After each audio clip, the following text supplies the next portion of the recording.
Пожарна.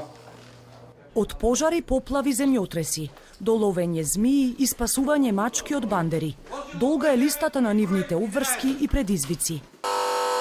Во помалку од 2 минути, по звукот на сирената, тетовските пожарникари се мобилизирани за спасувачка мисија. Народни херои ги нарече јавноста по автобуската несреќа кај село Ласкарци. Но чувството, велат, воопшто не е јуначко. Секогаш вемачи помислата дали можело да направите нешто повеќе. Тоа што може да се смета за херојство е спасувањето животи при мизерни услови. Противпожарната во цела Македонија е пред колапс. Значи, државата не вложила во ова наша професија апсолутно ништо.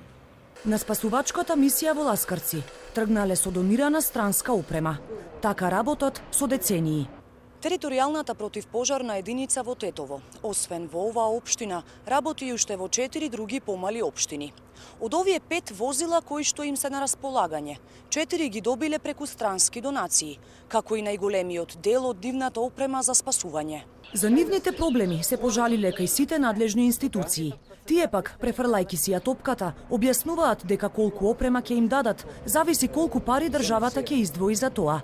А според синдикатот на пожарникари, пари за оваа сфера нема со години. Тие градоначалници што ги добиваат тие пари, должни се законски тие пари да ги пренасочат во општина Тетово, за да може ние што поефикасно да функционираме во тој однос.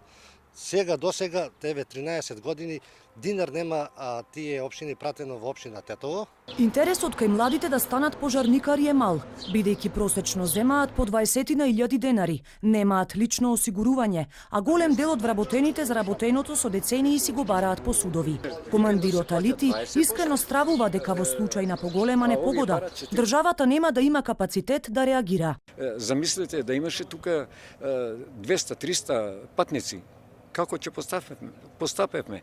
Наша задача, наша обврска е да бидеме што поблиску до граѓаните, но треба да бидеме обучени, треба да имаме опрема, треба да имаме возила. Алити вели достоинството на оваа професија е целосно погазено, но се надева дека ќе дојдат подобри денови.